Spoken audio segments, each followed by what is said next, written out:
आकाश,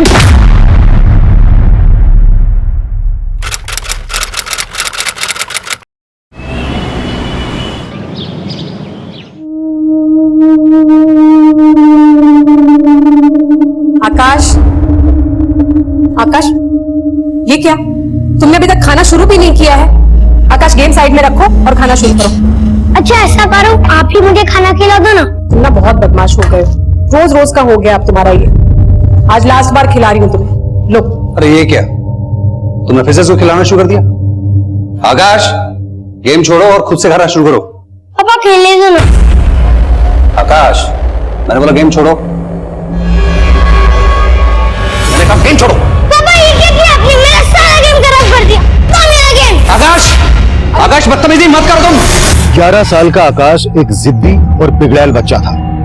school bunk करना, अपनी जताई हुई इच्छा पूरी ना होने पर उग्र हो जाना, यह उसके लिए एक आम बात थी। और उसको ऐसा बनाने में सबसे बड़ा हाथ उसके माता पिता का ही था। और जब आकाश के पिता को इस बात का एहसास हुआ, तब तक बहुत देर हो चुकी थी। उसके व्यक्तित्व पर बुरा असर डाल रहा था। वो खुद उसे अपने हाथों से अपना विरोधी बना रहे थे। आकाश के गुस्से में एक दस्तक थी कि उसकी मनोदशा सामान्य नहीं थी और उसके घर के इसी माहौल का किसी अपराधी ने फायदा उठाया। अरे तुम स्कूल नहीं गए? डरो मत, तुम मुझे नहीं जानते, मैं तुम्हारे बारे में सब जानता हूँ। ऐसा है ना, तुम्हारी मम्मी पापा है ना, तुम्हें प्यार ही नहीं करते। तुम कुछ दिन के लिए, 2-3 दिन के लिए गायब हो जाओ। सच अंकल? हाँ, चले।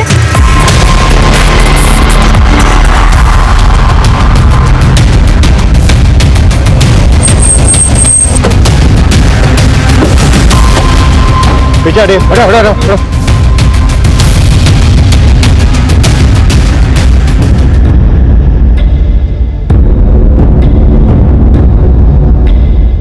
सर, बॉडी पर कोई भी एक्सटर्नल इंजरी नहीं है और ना इसकी पॉकेट से कुछ मिला है। ठीक है, आसपास पता करो, शायद बच्चे को कोई जानता हो। Okay sir.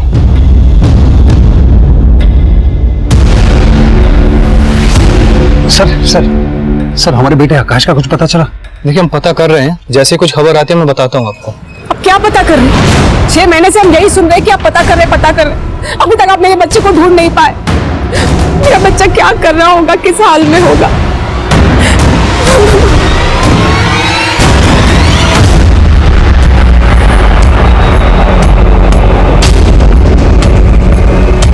सर, आसपास में ना तो कोई सीसीटीवी और ना ही किसी ने भी इस बच्चे को आइडेंटिफाई किया है। हो सकता है ये बच्चा यहाँ का ना हो। पता करना मुश्किल है कि ये बच्चा खुद यहाँ पर आया या फिर इसकी लाश को यहाँ पर लाके डंप किया गया। सर, देख के तो ये लग रहा है कि नेचुरल डेथ है। इसकी डेथ नेचुरल है या फिर किसी ने मारकर इसे यहाँ फेंक दिया है, ये तो पोस्टमार्टम रिपोर्ट से ही क्लियर होगा।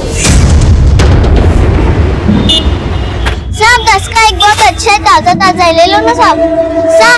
साहब 10 का एक ताजा। साहब 10 का एक ताजा है साहब। अरे ले लो ना साहब। अरे वाह, ये तो बहुत अच्छी बात है। नाम क्या है बेटा आपका? मंजू। वाह वाह, बहुत प्यारा नाम है। ठीक है, मैं काम करता हूँ, आपके फूल खरीद लेता हूँ।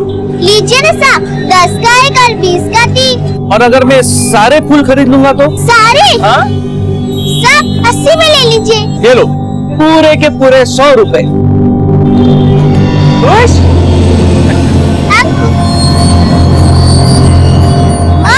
अंकल ने सारे फूल खरीद लिए, ये लो 100 रुपए। हाँ? अरे यार कन्ना, तेरी बेटी ने तो आज एकदम धमाल कर दिया।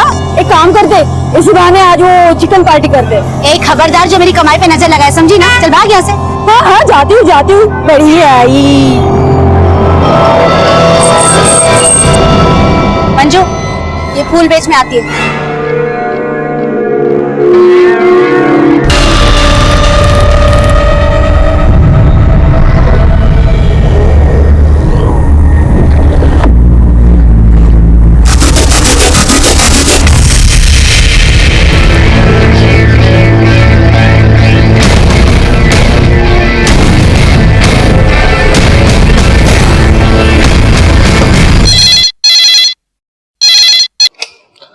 हेलो,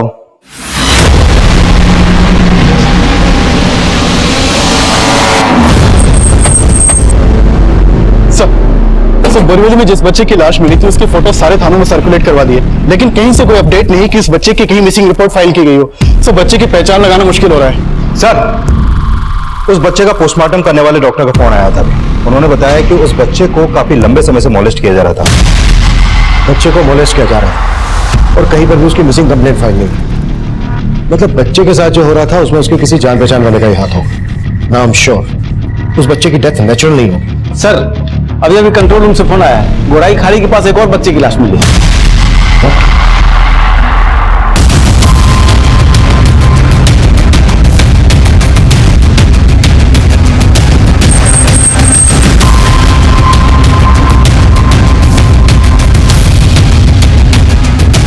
लेकिन हम उनकी पहचान नहीं कर पा रहे थे, पर हमें ऐसा लग रहा था कि उन दोनों बच्चों में कोई ना कोई कनेक्शन जरूर है और पोस्टमार्टम रिपोर्ट हमारे अंदाजे को बिल्कुल सही ठहरा रही थी। सर, जिन दो बच्चों की लाश हमें मिली थी, ये उनकी पोस्टमार्टम रिपोर्ट। इस रिपोर्ट के मुताबिक उन दोनों बच्चों की उम्र 8 से 10 साल के बीच की थी और जिस बच्चे की लाश हमें गोराई में मिली, सर इस बच्चे को भी मोलेस्ट किया जा रहा था और इन दोनों बच्चों की मौत ऑर्गन्स फेलियर की वजह से ही हुई थी। Organs failure?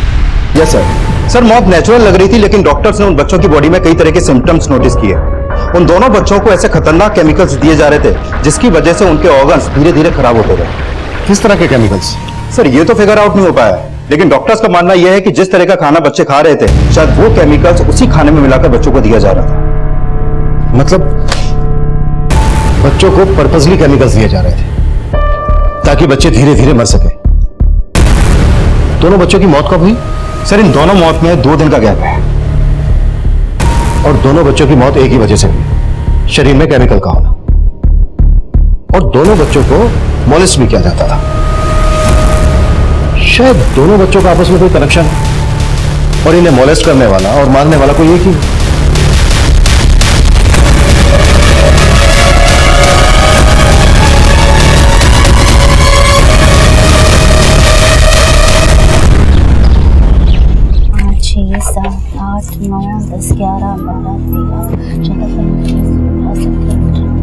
कितने हुए माँ? माँ कितने हुए? भुला दिया ना मंजू, कितना बोलती है। अब चुप, फिर से गिनने पड़ेंगे मुझे। 1 2 3 4 5 6। अब मुंह पे उंगली रखकर बैठी रहेगी। पूछ अब क्या पूछना है। अच्छा माँ, तो इन पैसों की 2 हिस्से क्यों करती हो? एक खर्चे के लिए और एक तेरे लिए। मेरे लिए? हाँ तो तू बड़ी होगी तो तेरी शादी करनी पड़ेगी ना। मेरी शादी कब? मंजू तू कितना बोलती है, पहले बड़ी तो हो जा। अच्छा सुन, राशन वाले के यहाँ से जाकर दाल चावल ले, बाकी बातें खाना बनाते बनाते करेंगे। ये ले पकड़।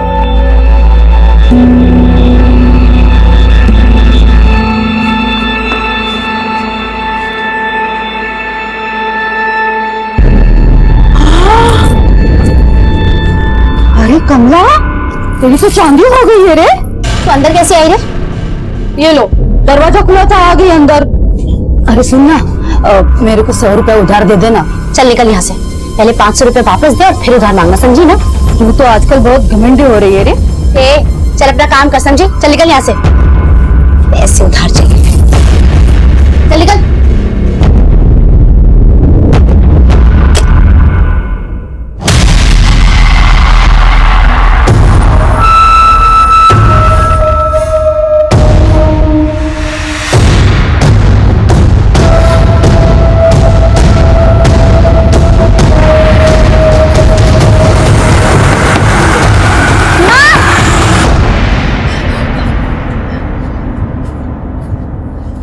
मंजू क्या हुआ, इतनी घबराई सी क्यों है?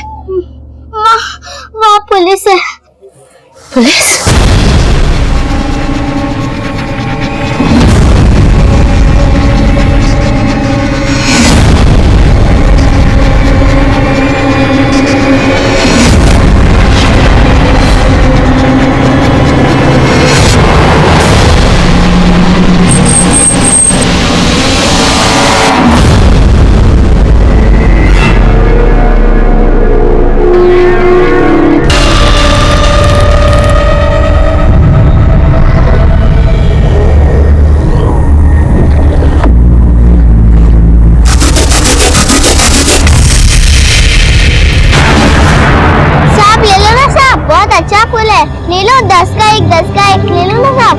अरे मंजू बेटा, आओ आओ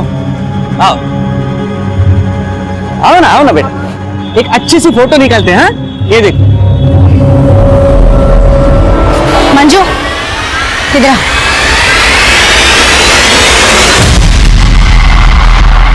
सर, मैंने उन बच्चों के फोटोज मुंबई के हर अखबार और सोशल मीडिया पे सर्कुलेट करवा दिए हैं, लेकिन अभी तक ऐसा कोई भी सामने नहीं आया जो इन बच्चों की पहचान कर सके।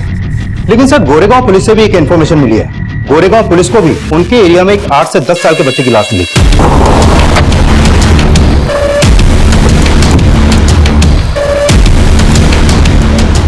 सर, उस बच्चे की बॉडी बुरी तरह से सड़ गई थी, उसका चेहरा भी पहचान पाना मुश्किल था। लेकिन जब उस बच्चे की पोस्टमार्टम रिपोर्ट सामने आई तो पता चला कि उस बच्चे की मौत भी ऑर्गन फेलियर की वजह से हुई थी। एक बच्चे की लाश मिली बोरीवली में और दूसरे बच्चे की लाश मिली बोरीवली के गोरे इलाके में, और अब ये तीसरे बच्चे की लाश मिली है गोरेगांव में, और तीनों बच्चे एक ही वजह से मारे गए। क्या इस तीसरे बच्चे को भी मोलेस्ट किया गया था? सर, उस तीसरे बच्चे की बॉडी डिकम्पोज थी, तो कह पाना मुश्किल है कि उसको भी मोलेस्ट किया जा रहा था या नहीं। लेकिन उस बच्चे की पोस्टमार्टम रिपोर्ट के हिसाब से उसकी मौत बोरीवली में मिले बच्चे की मौत से 1 हफ्ते पहले हुई थी। यानी 7 दिन में 3 बच्चों की मौत, और मौत का तरीका एक ही। क्या कनेक्शन हो सकता है तीनों बच्चों के बीच? सर, कहीं ये काम किसी सीरियल किलर का तो नहीं जो इसी उम्र के बच्चों को अपना टारगेट बना रहा हो सकता है, लेकिन किलर का अंदाजा तभी लग पाएगा जब इन बच्चों की पहचान हो पाएगी। लेकिन सर, इन बच्चों के इलाज सर एक विनायक नाम का आदमी थाने आया है। उसने इन दोनों बच्चों की फोटो अखबार में देखी थी जिनकी लाश हमें बोरीवली और गोराई में मिली थी। सर, उसका कहना है कि वो इस बच्चे को जानता है जिसकी लाश हमें गोराई में मिली थी। सर, मेरा उस बच्चे से ऐसा कोई रिश्ता नहीं है। दरअसल दहिसर में मेरी एक किराना शॉप है और मेरी दुकान के सामने ही एक अंडर कंस्ट्रक्शन बिल्डिंग है जिसका काम काफी समय से रुका हुआ है। ये बच्चा राजू और उसकी माँ 6 महीने पहले तक उसी बिल्डिंग में रहा करते थे। बच्चे की माँ? हाँ सर। नाम क्या बच्चे की माँ का? लक्ष्मी। सर, ये मेहनत मजदूरी करते हैं और मेरी दुकान से उधार राशन लिया करते थे, लेकिन 6 महीने पहले से मैंने उनको कहीं देखा नहीं। क्या तुम स्कूल में पढ़ना चाहती हो? गुड गर्ल, मैं तुम्हारा स्कूल में दाखिला करवाना चाहता हूँ। चलोगी मेरे साथ? ए साहब, तेरी नियत अच्छे से समझ रही है मैं। रोज रोज 100 का नोट दिखाकर आज स्कूल कर रहा है। अरे बहन, बस तेरे जैसे लोग रोज आते हैं यहाँ पे, बच्चे को हमदर्दी दिखाकर उसका फायदा उठाना चाहता है। नहीं, आप गलत सोच रहे हैं। मैं तो आपकी मदद। कोई जरूरत नहीं है मदद करने की, और आज के बाद अगर मेरी बच्ची को छुआ ना तो तेरा हाथ काट कर फेंक दूंगी, समझा ना? चल निकल यहाँ से। उठ।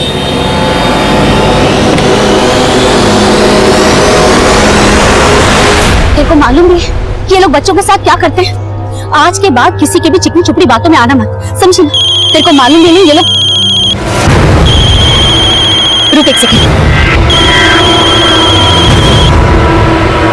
हेलो साहब, राजू और उसकी माँ 6 महीने पहले तक इसी बिल्डिंग में रहा करते थे। मेरी दुकान यहाँ सामने ही है साहब, वो रही साहब। उस औरत के बारे में कुछ और भी जानते हो? वो कहाँ काम करती थी, कहाँ से आई थी? साहब, इतना तो कुछ नहीं मालूम है, लेकिन वो लोग मुंबई के नहीं थे। शायद वो लोग राजस्थान से आए थे यहाँ पे मेहनत मजदूरी करने, फिर अचानक 6 महीने पहले पता नहीं कहाँ चले गए। इससे ज्यादा और कुछ नहीं मालूम साहब। राजू और उसकी माँ के साथ कभी इस बच्चे को भी देखा था यहाँ पर? पहचानते हो इसे? नहीं साहब, मैं इस बच्चे को नहीं पहचानता। राजू की माँ का स्केच बनवाने में हमारी मदद कर सकते हो? कोशिश करेगा साहब।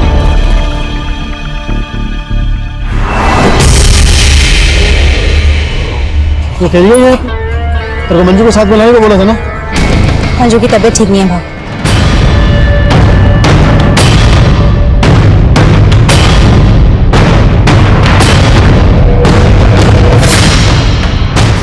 आशा, बहुत ही सारा पैसा जमा हो गया ना, हम लोग उसके सामने वाली सिग्नल पे जाएंगे ना तो।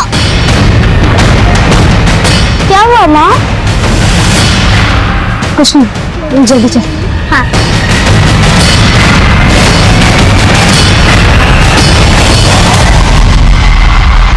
जिस अंडर कंस्ट्रक्शन बिल्डिंग में राजू और उसकी माँ लक्ष्मी रहते थे, वहां पर पता करो, शायद इनके बारे में हमें और भी कुछ पता चल जाए।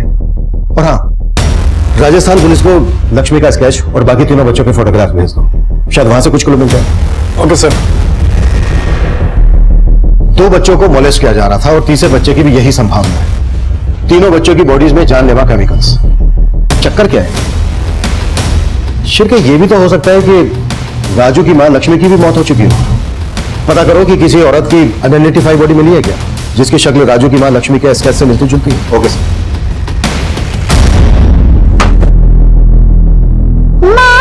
वो स्पेसिफिक दो हिस्से नहीं करी है। तू नहीं बोला था ना एक मेरी शादी।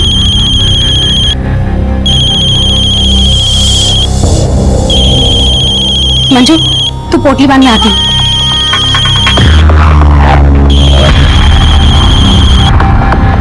हेलो सर, मैं पिछले दिनों मिली अनआइडेंटिफाइड बॉडीज के बारे में पता कर रहा था, लेकिन राजू की मां से जुड़ी किसी भी औरत की कोई बॉडी नहीं मिली है। लेकिन से पता चला है कि कुछ दिन पहले भाईंदर पुलिस को भी उनके एरिया में एक बच्चे की लाश मिली थी और उस बच्चे की मौत भी ऑर्गन्स फेलियर की वजह से हुई है। 2 बच्चों की लाशें मिली बोरीवली में और एक बच्चे की लाश मिली गोरेगांव में, और अभी जो एक लाश मिली है वो मिली है भाईंदर में, और चारों बच्चों की मौत हुई है एक ही वजह से। लेकिन सर, जिस बच्चे की लाश भाईंदर में मिली उसकी बॉडी में मोलेस्टेशन का कोई साइन नहीं मिला है, लेकिन चारों बच्चों की मौत हुई है जहरीले केमिकल्स की वजह से।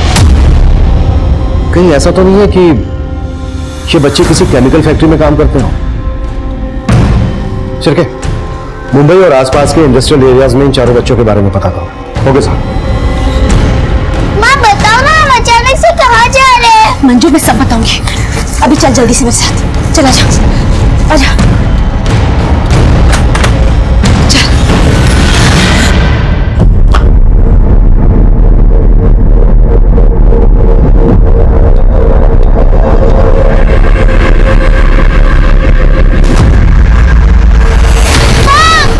सर, मैंने मुंबई के सभी थानों में चेक किया तो पता चला कि जिस दौरान उन चारों बच्चों की मौत हुई थी उसी दौरान एक 8 से 10 साल के बच्चे की लाश बॉम्बे पुलिस को भी उनके एरिया में मिली और उस बच्चे की मौत भी ऑर्गन्स फेलियर की वजह से हुई।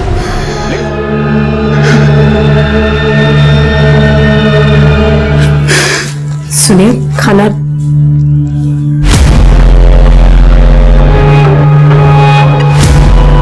मुझे पता है सिर्फ आपकी गलती नहीं है, मेरी भी गलती। मैंने उसे लाड प्यार करके इतना सिर पे चढ़ा के रखा था, लेकिन आप कुछ भी करी उसे ढूंढ लीजिए, हम दोनों मिलकर उसे समझाएंगे।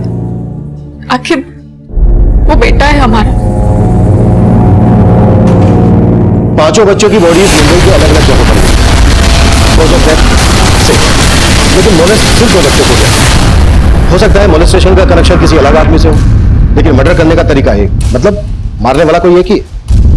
सर, राजू के अलावा अभी तक किसी भी बच्चे की पहचान नहीं हो पाई है, लेकिन राजू की मां लक्ष्मी इस समय कहां गायब है इसका कोई भी लीड हमारे पास नहीं है। सर, पॉसिबल है कि ये सारे बच्चे बाल मजदूरी के विक्टिम हो, लेकिन फिलहाल अभी तक ऐसी किसी भी केमिकल फैक्ट्री के बारे में इंफॉर्मेशन नहीं मिली है जहां पर बाल मजदूरी करवाई जाती हो। इंफॉर्मेशन ऐसे नहीं मिलेगी, निकालनी पड़ेगी। अपने खबरियों को काम पर लगा दो, उनसे बोलो कि मुंबई के सभी इंडस्ट्रियल एरियाज में अच्छे से फील्डिंग लगाएं। पांचों बच्चों की बॉडी को विसरा टेस्ट के लिए भेज दो। विसरा टेस्ट डिटेल पोस्टमार्टम का ही एक हिस्सा होता है, जिसमें डॉक्टर बॉडी के इंटरनल ऑर्गन्स को क्लोजली एग्जामाइन करते हैं। विसरा टेस्ट से हम उस केमिकल के बारे में पता करना चाहते थे जिसके कंजप्शन से उन पांचों बच्चों की मौत हुई थी। देखते ही देखते ये केस अखबारों और इलेक्ट्रॉनिक मीडिया पर छा गया। डीसीपी सर के ऑर्डर से उन सभी पांचों बच्चों का केस मुझे सौंप दिया गया। हमने बाल मजदूरी से लेकर सीरियल किलर होने की सभी पॉसिबिलिटीज पर काम करना शुरू कर दिया। हम कई हिस्ट्री शीटर्स को राउंड अप कर रहे थे, लेकिन किसी ठोस नतीजे पर नहीं पहुंच पा रहे थे। उन पांचों बच्चों में से जिस राजू नाम के बच्चे की पहचान हमारे सामने आई, उसकी मां का पता लगाना भी नामुमकिन नजर आ रहा था। और तभी हमारे सामने एक और मर्डर केस आया। सर, कंट्रोल रूम से फोन आया था, बोरीवली के एक चौल में एक औरत की लाश मिली है।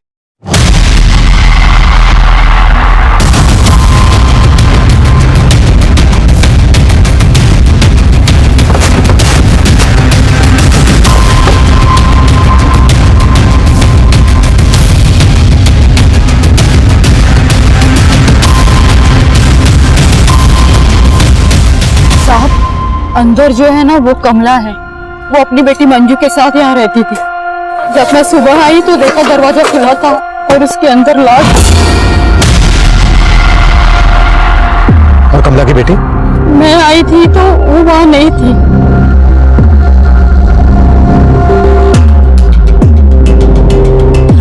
साहब, यही है मंजू, इसकी बेटी। और कमला का पति? उसका पति नहीं है साहब। कमला ने मेरे को बताया था कि काफी समय पहले उसकी मौत हो गई थी। कमला के किसी रिश्तेदार को जानती हो? नहीं साहब, लेकिन वो राजस्थान की थी। राजस्थान? राजस्थान में कहाँ की? वो तो नहीं पता साहब। कमला का कभी झगड़ा हुआ था किसी के साथ? नहीं साहब, वो बहुत अच्छी थी, उसका कभी किसी के। याद आया साहब, एक आदमी है, उसके साथ झगड़ा हुआ था सिग्नल पे। ए साहब, तेरी नियत अच्छे से समझ रही है मैं, और आज के बाद अगर मेरी बच्ची को छुआ ना तो तेरा हाथ काट कर फेंक दूंगी, समझा ना? हाँ, पर वो आदमी कौन था जिसके साथ कमला का झगड़ा हुआ था? इतना तो नहीं पता साहब, लेकिन वो इंसान अक्सर वहाँ आता जाता रहता है और गरीब बच्चों को ना वो खाना वाना बांटता रहता है। साहब, वो आदमी कुछ ज्यादा ही मेहरबान था मंजू पर, उसे सारे फूल खरीद लेता था और कमला को ये लगता था कि उसकी बुरी नजर है मंजू पर। कमला के पास कोई मोबाइल फोन था? हाँ साहब।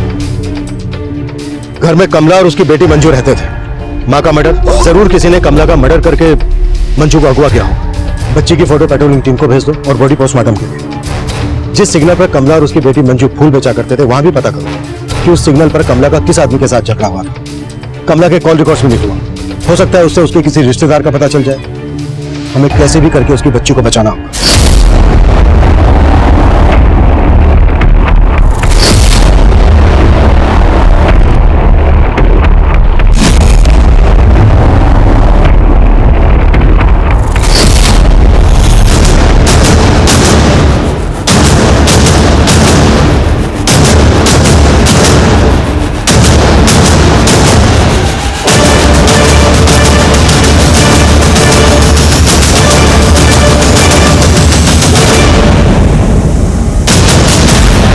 सर, इन सभी बच्चों की विजरा रिपोर्ट आ गई है। इन बच्चों को हाइड्रोक्सीएनिसोल नाम का केमिकल दिया जाता था। सर, ये केमिकल सर दर्द और जुकाम का बाम बनाने के लिए इस्तेमाल किया जाता है। डॉक्टर्स का मानना है कि शायद बच्चों के खाने में ये बाम मिलाया जाता होगा। बाम? बच्चों के खाने में? कहीं ऐसा तो नहीं है कि बच्चे बाम बनाने वाली किसी फैक्ट्री में काम करते हैं? सर, मुंबई में जितनी भी बाम बनाने वाली या इस तरह का केमिकल सप्लाई करने वाली फैक्ट्रीज है, मैंने उन सबकी लिस्ट बनाई है। सर, हमारे खबरी इन सब फैक्ट्रीज पे नजर बनाए हुए हैं, लेकिन अभी तक ऐसा कोई भी क्लू नहीं मिला जिससे ये पता चल सके कि ये बच्चे ऐसी किसी फैक्ट्री में काम करते हों। एक के बाद एक 5 बच्चों का मर्डर एक ही तरीके से। उसके बाद कमला का मर्डर सामने आया और फिर पता चला कि उसकी बच्ची मंजू गायब। कहीं बातों का आपस में कुछ कनेक्शन तो नहीं? सर, कमला जिस सिग्नल पर बैठती थी वहां के एक सीसीटीवी में वो आदमी कैप्चर हुआ है जिससे कमला का झगड़ा हुआ था।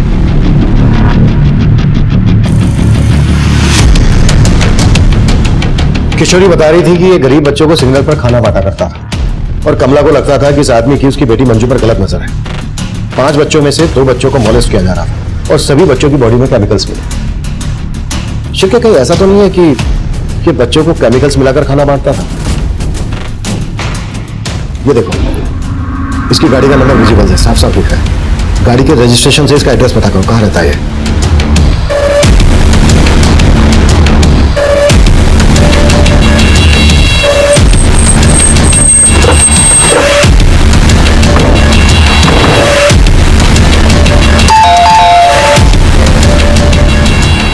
जी, पूरा घर चेक करो और अच्छे से चेक करो। सुनिए, क्या कर रहे हैं आप? मंजू का? मंजू? कौन मंजू? वही मंजू जिससे तू फूल खरीदा करता था, और उसकी माँ कमला से भी तेरा झगड़ा हुआ था। हाँ, हुआ था, पर आप कहना क्या चाहते हैं? कमला का मर्डर हुआ है और मंजू गायब है। क्या? हाँ, तूने कमला का मर्डर किया और मंजू को भी तूने ही गायब किया है। बोल, मंजू कहाँ है? नहीं सर, आपको कुछ गलतफहमी हो गई है। कमला के मर्डर से मेरा कोई लेना देना नहीं है, और ना ही मैं मंजू के बारे में कुछ जानता हूँ। सर, अंदर कुछ भी सस्पिशियस नहीं मिला। देखा सर, मैंने कहा था ना, आपको गलतफहमी हो गई है। इस आदमी के बारे में अच्छे से पता करना पड़ेगा। इसके call record, social networking account, सब कुछ अच्छे से चेक करना पड़ेगा। हो सकता है मंजू की मां कमला का शक सही और इसकी मंजू पे बुरी नजर, और इसी ने मंजू को गायब किया हो।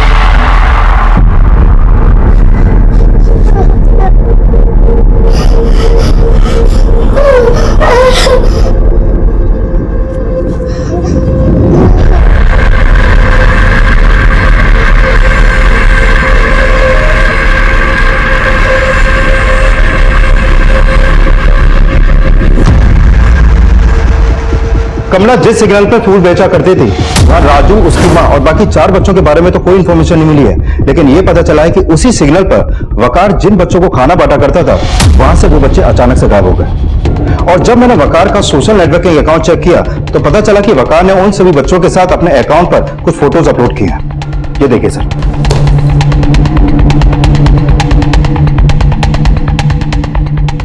ये भी तो हो सकता है कि वकार इन फोटोग्राफ और पोस्ट से यह साबित करना चाहता हो कि वो बच्चों के भले के लिए चैरिटी करता है, जबकि सच्चाई इसकी कुछ और ही हो। नहीं सर, वकार के कॉल रिकॉर्ड में तो ऐसा कुछ भी सस्पिशियस नहीं है। एक काम करो, इसकी हर एक्टिविटी पे नजर रखो। हो सकता है ये उन 5 बच्चों को भी जानता हूं जिनकी लाशें हमें मिली, और ये भी जानता हूं कि मंजू इस वक्त गायब कहां है।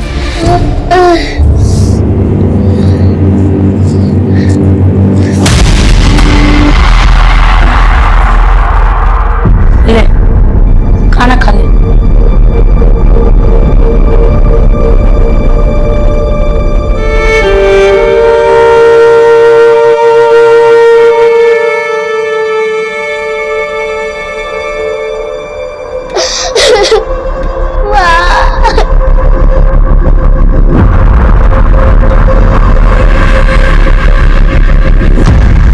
वकार हमारे शक के दायरे में था, लेकिन कमला से जुड़े राज हमें अब और भी ज्यादा उलझाने वाले थे। ये देखिए सर, ये उस सिग्नल का सीसीटीवी फुटेज है जहां पर कमला बैठती थी, और मैंने इस सिग्नल का पिछले कई दिनों का फुटेज चेक किया है।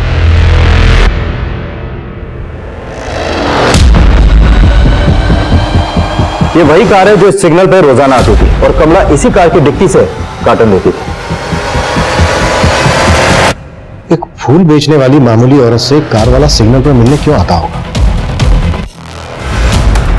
किशोरी, इस कार से एक आदमी रोज कमला से मिलने आता था। कौन है वो?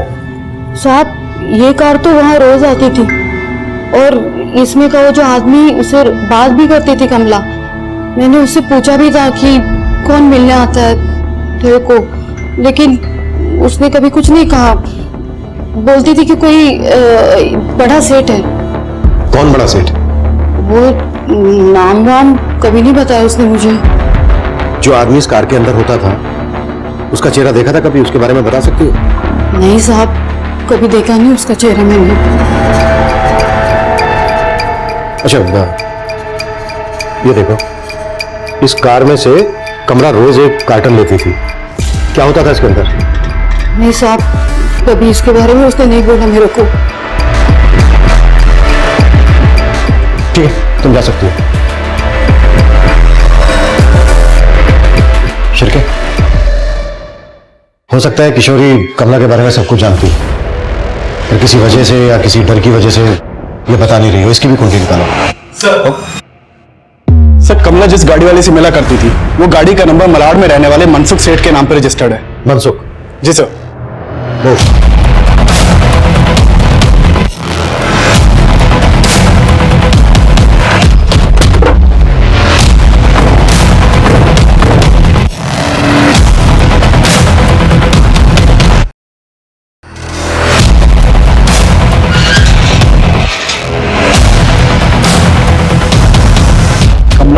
कौन कमला सर?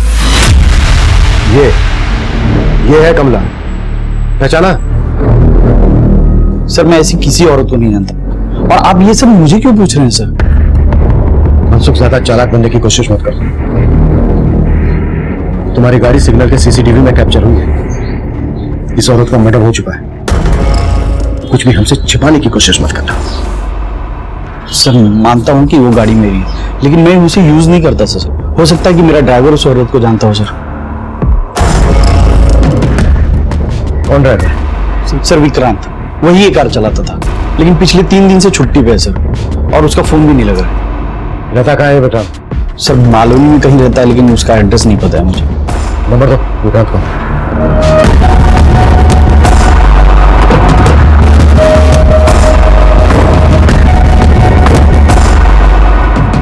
ताला लगा है? तोड़ो ताला।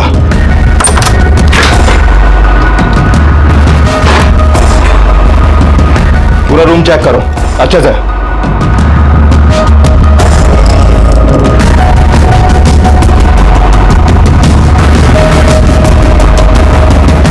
सर, ये देखिए,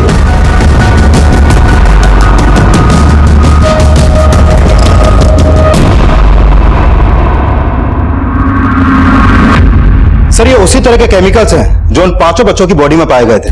ये सभी केमिकल्स के पैकेट विक्रांत की चौल से मिले सर, और ये विक्रांत की तस्वीर भी वहीं से मिली है। मनसुख की कार रोज उस सिग्नल पर जाती थी और मनसुख का कहना है कि उसे इस बारे में कुछ नहीं पता।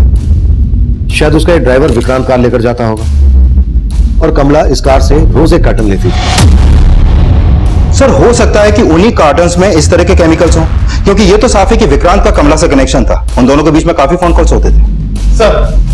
सर कमला की पोस्टमार्टम रिपोर्ट के मुताबिक कमला का मर्डर स्टैबिंग से हुआ था।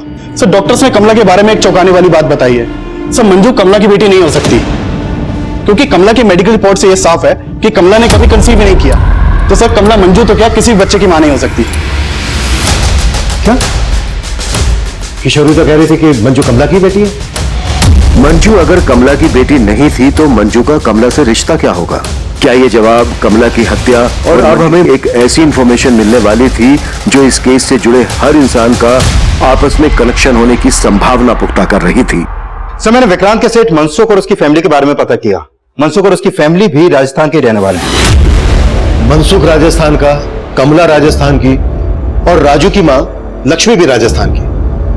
हो सकता है मनसुख का कमला के साथ कोई कनेक्शन हो और विक्रांत को गायब करने के पीछे मनसुख की कोई चाल हो। शिरके, मनसुख के कॉल रिकॉर्ड्स, इसकी हर एक एक्टिविटीज पर नजर रखो। Okay sir. सर मैंने विक्रांत के कॉल रिकॉर्ड चेक किए। विक्रांत का फोन कमला की हत्या वाली रात से बंद है, और सर एक किशोरी भी विक्रांत के साथ फोन पे टच में थी।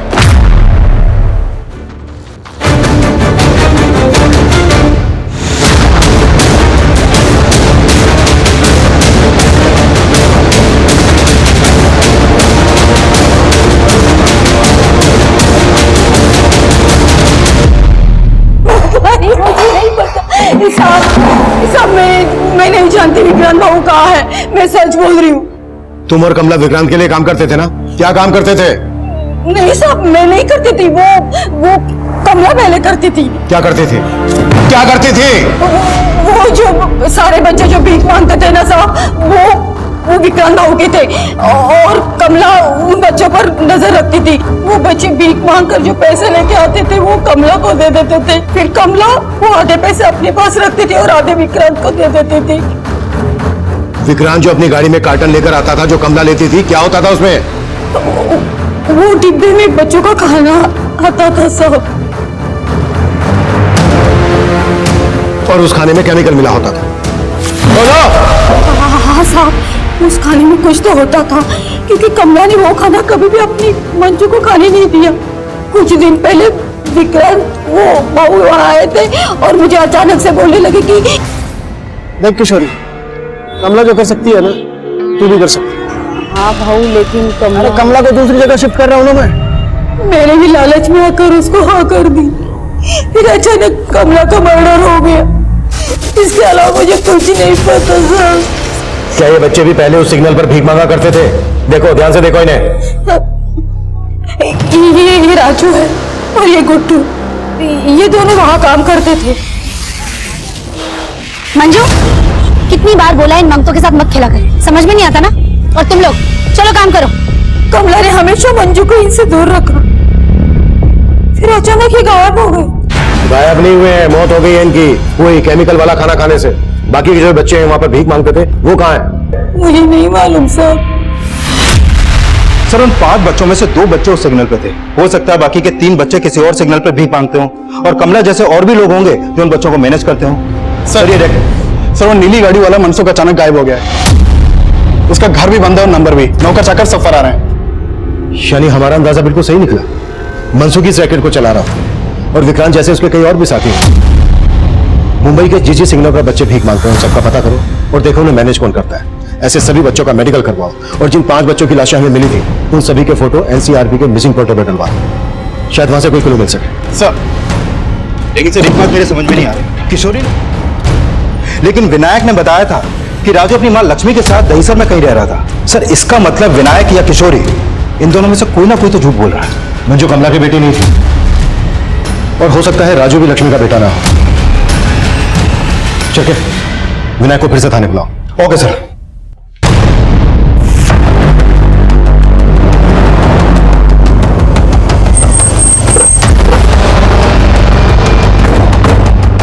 जो विनायक उन 5 बच्चों में से एक बच्चे की पहचान बताने हमारे पास आया, अब वो भी गायब था। कमला, किशोरी, विक्रांत और मनसुख के बाद विनायक भी इस नेक्सस का हिस्सा लग रहा था, लेकिन उसने एक ही बच्चे की पहचान क्यों की, किस मकसद से की, ये तब हम समझ ही नहीं पा रहे थे। इस नेक्सस की जड़ों तक पहुंचने के लिए हमने मुंबई के कई सिग्नल्स पर छानबीन शुरू कर दी।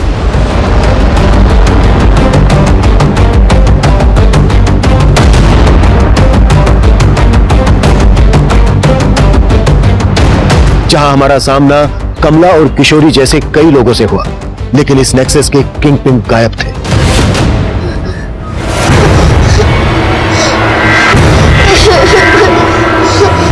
सिग्नल्स पर भीख मांगने वाले हम कई बच्चों का मेडिकल टेस्ट करवा रहे थे और एनसीआरबी की मिसिंग रिपोर्ट में हमें ऐसे कई बच्चों का डेटा मिला जो काफी लंबे समय से गायब थे। और इसी छानबीन में हमें आकाश का पता चला, जो पिछले 6 महीने से दिल्ली से लापता था। मेरे बच्चे को क्या हो गया? मेरा बच्चा। मंजू जैसे कई बच्चे गायब कर दिए गए थे। इसका सिरा ढूंढना भी मुश्किल लग रहा था, लेकिन जल्द ही हमें विनायक की एक इंफॉर्मेशन मिली।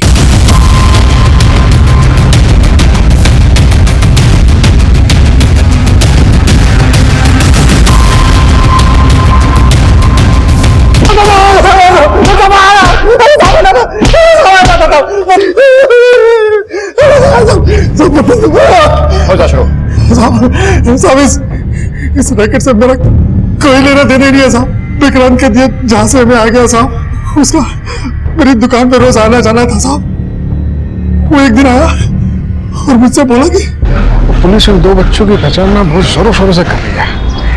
देख, मैं चाहता हूँ उनमें से एक की पहचान तो खुद पुलिस स्टेशन जाके कर। देख भाई, मुझसे लफड़े वाला काम नहीं हो पाएगा। तेरा ही फोन आया था ना, पैसे चाहिए कुछ 50,000 रुपये देता मैं तुझे इसके। 50,000। लेकिन मैं हंसूंगा तो नहीं। मैं क्यों डर रहा है? मैं हूं ना।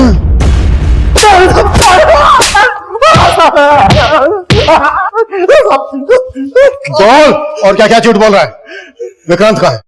मुझे नहीं मालूम साहब, लेकिन वो पुणे में हो सकता है साहब। विक्रांत का दूसरा नंबर तो होगा ही तेरे पास?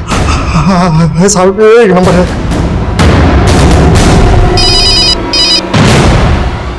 हेलो, क्या विनायक भी?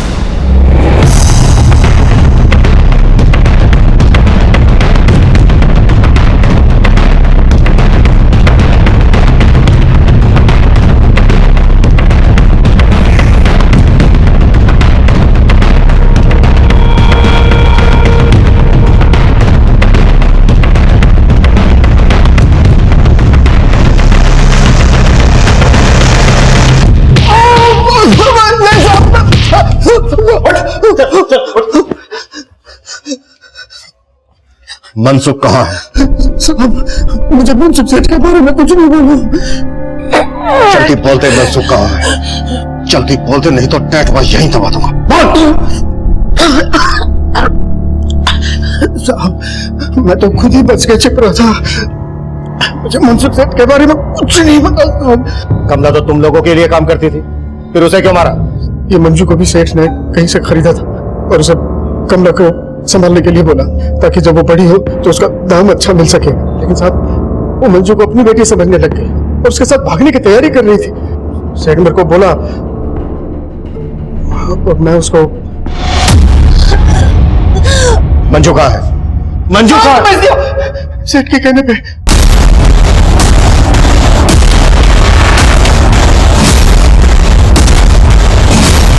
किसको बेचा? किसको बेचा?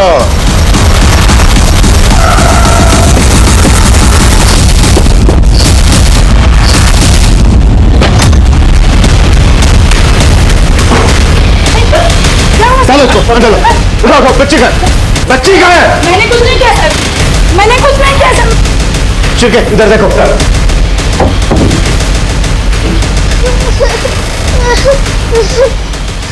नहीं बेटा, बेटा बिल्कुल मत डरो, हम आपको यहाँ से ले जाने आए, आप डरो मत। हमने मंजू को रेस्क्यू कर लिया था, लेकिन मनसुख अब भी हमारी पहुंच से दूर था और विक्रांत के जरिए हम उस तक पहुंचने की कोशिश कर रहे थे।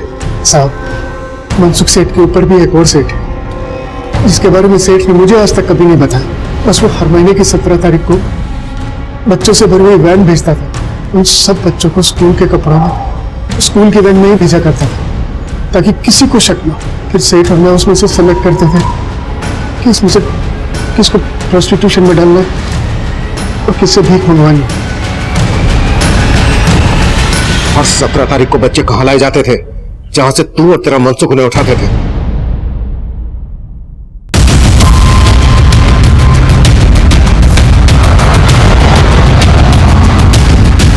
बाहर निकालो इसको। तुम ऊपर जाओ, टंकी के पीछे। चुप चुप चुप।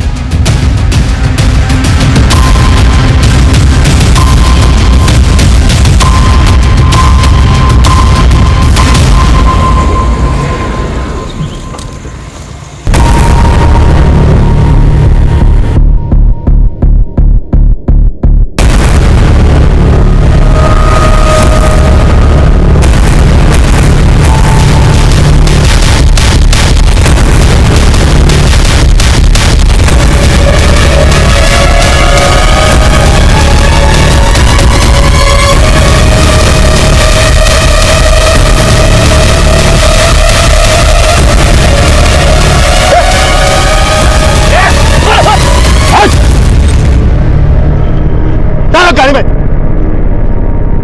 बेटा बेटा आप लोग डरना नहीं, हम पुलिस अंकल हैं।